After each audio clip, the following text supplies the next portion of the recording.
It's your girl Cece. And your boy PC. Baby, what we talking about? What we talking about today? What's up, y'all? It's your boy PC. Back with another video. Yeah, the topic I want to share today is one of my favorite topics, and that topic is investing. Yeah, I'm a novice. I'm a novice investor. I've probably been a student of investing now for the last 7 years. And you know, it's really been fulfilling to me to just understand and learn economics and, you know, grow my financial literacy and a better understanding of things that, you know, that we deal with every day to day, what's going on with our money. And you know, knowing that, I think is, and knowing about investing is, you know, part of what's going to make you successful in being financially secure. And, you know, financial security, I know, is something that, you know, most of us, you know, that's our dream, to have that, to where, you know, we have a certain amount of income coming in a month, and, you know, it's going to take us all the way through retirement and until, you know, we reach those days. And so I want to tell you about how I started, what really got me to beginning to even look into investments. I always was very fond of, you know, looking into the newspapers, USA Today's, and I never really took time to look through the money section. I'll breeze through it and I'll see, you know, S&P, Dow, I see these numbers, and I look at it, and you know, at that time I was like, you know, you hear about these things, but at that time you think it's like, it's super hard, and you know, you could never, you know, have an understanding of it. And one day my mother, you know, we were talking, she was, you know, sitting with me, and we were talking about her 401k, and she told me about some of the investments that she was invested in, and I was like, maybe I could look into it for you. So she got me with the prospectus and those different things, and I looked into the paperwork for her, and I saw what they had, you know, where it was invested in, not too diversified because it was just a target fund. And I looked at it and looked at the time and seen different funds that were available to her that, you know, at the time were not invested in, and I shared that with her, and I think she was able to make a few moves and diversify, and was able to make a small profit. So, you know, learning those things, you know, about expense ratios, and which companies maybe is not a good investment due to, you know, being too expensive to invest in. Just at that time, it just gave me like a glean of, like, just wanting to learn and know more about, you know, investing. And I started taking many classes in investing, international banking and economics, and just trying to soak up everything I could about investing, you know, real estate. And I started to really get excited as I learned this, because I was like, man, you know, I wish I would have known a lot of these things and was taught a lot of these things, you know, in middle school and high school. You know, how Wall Street works, you know, what's interest, what's the value, what's compound interest, what are these things, and, you know, how can I make that add value to me as a person and to the ones that I love around me. And that thought right there was what to this day continues to make me want to learn more, because I want to be able to help others, and I want to be able to have stability in my household, and to help, to help when there's a need to be to help. You know, and to me, that's giving is just a great part of everything in life. So being able to, you know, as they say, those who are blessed, you know, much is expected, and I understand those things, and realize that once you start getting things, you have to have certain temperance, that you know, temperance or self-control that you know, goes hand in hand with being a good investor. That one day, like I said, I hope to be. So my disclaimer is that, you know, investing has risk. Even the smallest investment entails some type of risk. I'm not here to really give advice on to, what to invest in or what not to invest in. Just sharing my thoughts on these things. I'm not being paid by any company or anybody to say anything about their stock or about a book or anything like that. So if I do share it, it's just something that I think that you can get something out of. And I would just always tell you to do your due diligence, do your homework, do your research. And those are the great words of my father, Keith Clayton. When I started on certain paths with things, he always told me to study it. Know what you're getting into. And I really appreciated those words, because when they did finally sink into my hard head, I did take account to that and start really researching things and studying things and reading, and those things are fundamental.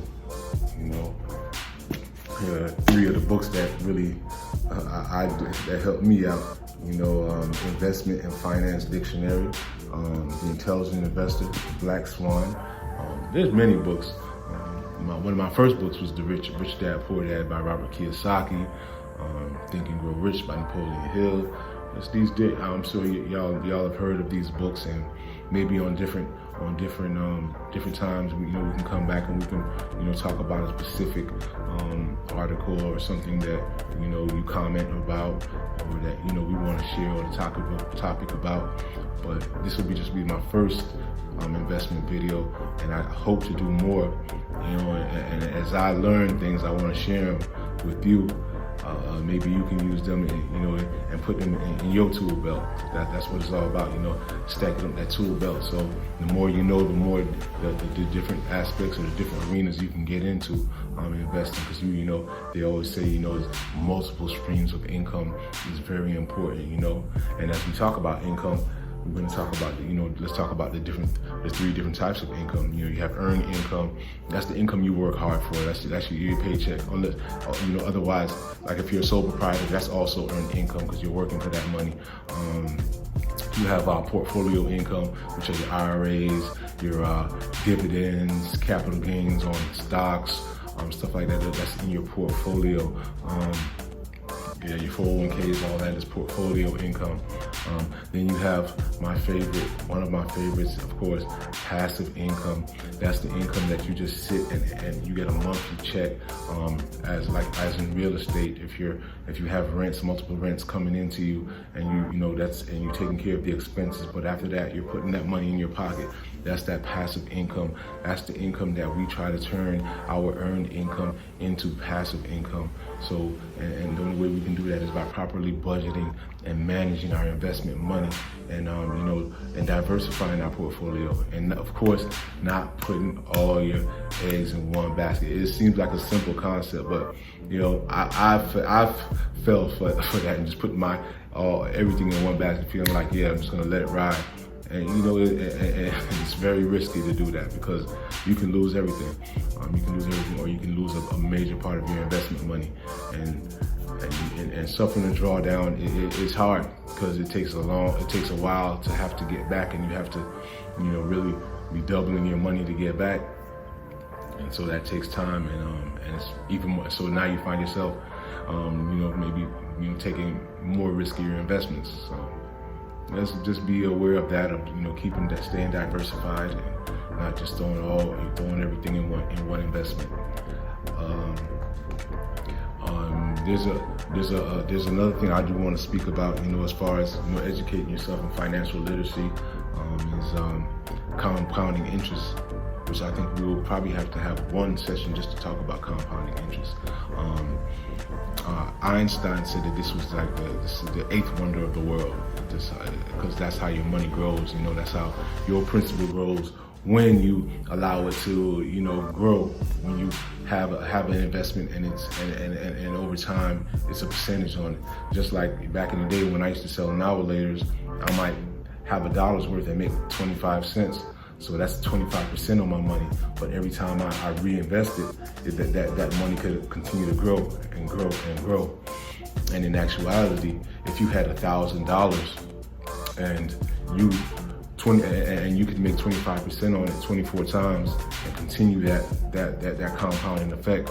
So just say 2 years, once a month, you got 25%. You started with $1,000. Over time, in 24 months, that money there could go into over $200,000. Yep. So if you just say you had $1,000 and you took it, you bought a used car, you got back with $1,250. When you take that $1,250, you go ahead and reinvest that, and you continue to do that same process, and you could get to it 24 times without taking a loss, which is probably not gonna happen. But I just want to show you that compounding effect would take you to over $200,000 with that beginning $1,000 investment. And and it's possible. It can be done. It can be done. It can be done just with research, study, and knowing what you're putting your money into. It definitely can be done. It's there to be done. You can look at the stock market every day. You have some stocks that jump in 40 and 50, 60, 70, 80, 90% in one day. So most of the people who are investing our money, they're making buku money while you're getting a meager return. So these are the things and the reasons why I want to educate myself so I can invest my own money. And grow my income and grow my passive income. So these steps that I'm taking just begins with educating myself, as I said, and in financial literacy, learning how to read financial statements and learning the value of a company. And that's one thing about Intelligent Investor by Benjamin Graham. He spoke about, he was very stringent about the companies that he would invest in, looking to who the CEOs were, looking at that financial report, looking at the asset to debt ratio. What does this company owe? And are they a company that's going to last long? And some people are natural at playing that long game, and it's a good discipline to be able to do that, to look and say, okay, this company has value over time. And those people who invested in Apple and Microsoft back in the day have been reaping dividends after dividends. They're blue chips, they're blue chip stocks. So you're getting your dividends every quarter, and your money has continued to grow for a long time. Those who invested in Berkshire Hathaway with their first money, they're millionaires right now. Some probably billionaires that invested with Warren Buffett. Just seeing his vision, and he didn't give out dividends. He was the type, he reinvested all profits and then has money on the side to buy things, and that's another thing, having that cash on hand to buy things on discount. And that's where, and in all investing, I think that's to have that eye to see a discount and to see, okay, yeah, I'm getting this at a discount, so it's gonna grow, and it's gonna grow by percentage points in a while. And this is where we'll be able to reap our benefits, cash out or continue to invest. But that opportunity, when you do it, it's always your decision and choice what to do with it. That's some of the reasons why I just I love investing and want to learn more and more about it, and become one day a sophisticated investor. Where certain investments aren't open to everybody, those doors will be open to me. And I know it will take time, but it's not trying to hit that home run. It's going from base to base to base until I get home. And I know that me and Team CC, that's the mission we're on. We're on the mission to grow and be financially secure and be able to help those who need help, and be there for our family, and just enjoy life. And I think that that's the pursuit of happiness that every living being deserves to have.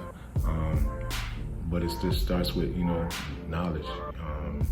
They say that our people suffer for lack of knowledge, and I can see that as very, very, very true. It's just a lack of knowledge, because if some of us knew certain things, I really believe that we wouldn't do certain things. But it's just all choices and decisions in life. Going back to the markets, everything is basically, like, when it comes to economics, it's just basically supply and demand. The market ebbs and flows, and by that ebb and flow, you can basically you can find the fingerprint of how it's moving. And when you find out how it's moving, and it kind of gives you an idea of when to invest. It's just like, all markets go up and down. The real estate markets, bull markets. But another thing about the investing world is that you can buy going low or high. So if it's going down, there's vehicles for you to invest in, to make money that way. If it's going up, you can make money that way. So it's just about educating ourselves and knowing that it's not rocket science and you can learn it and teach our kids this. As young, but right now 3 and 4 year olds, it seems like they know more about phones than grown people. So knowing that they can learn and educate themselves with that, they can learn and educate themselves about finances and know what the market is and know what the interest rates is, what interest is, which is just the cost of borrowing money. The cost of money is interest. So, just like you go to a bank and the cost of their interest may be 3 or 4%. This one might be 5%, but the cost of borrowing money, interest. I really do want to share about the ratios with you. I think I'll keep that for the next video. I just wanted this to be just like an introduction video about my love for investing, what I'm trying to do, what I see about investing in the markets now. Right now I think it's definitely an investor's market because the interest rates are so low and the Federal Reserve plans on keeping it close to zero. So, and that being said, if you can get that, you can get money at lower interest rates to make investments and pay that, use other people's money. And I would say that's the American way, using other people's money to make money. And that's just how it is. Leverage, knowing how to use leverage. And in other videos, I think we can talk about leverage assets like options and how Forex works. And these different things that's going on in the different vehicles that's happening. I just want to just share and learn as much as I can. So if you do have any comments or do you want to learn more about any specific terminology, something that we can just do one session on that, I'm open to it. Any critiques, ideas, whatever, just comment at the bottom. Like and share and subscribe because this is a movement. We just we'll each one teach one, each one build one. I'm all about building and building greatness. Our ancestors built the pyramids long ago, and and I'm trying to build me some pyramids too. But I know I can't do it by myself. I know it takes a team. It takes a village, or it takes a nation. And all we have to do is have the right thoughts, the positive thoughts, and that positivity is gonna lead to growth and elevation. And I look forward to every day learning something new, listening to Les Brown or anybody who's there to share that wisdom, knowledge, and certain music. Now, I've been listening to Nas King's Disease lately and just hearing him and talk about, building and investing and learning. So, we're in the right vein. Let's keep it going and let's extend it and open it up and open our minds and hearts up and give thanks for every day. And just, I wish everybody out there luck and blessings and peace upon your life, and that whatever your dreams and desires are, that you reach and attain your goals. And I look forward to soon seeing y'all buying trucks or buying real estate, or creating just creating businesses, creating jobs, helping others, which is what we're all about. I think that, as a nation, righteousness exalts a nation. So let's get to it. Let's stick to it. And I see you soon. One love.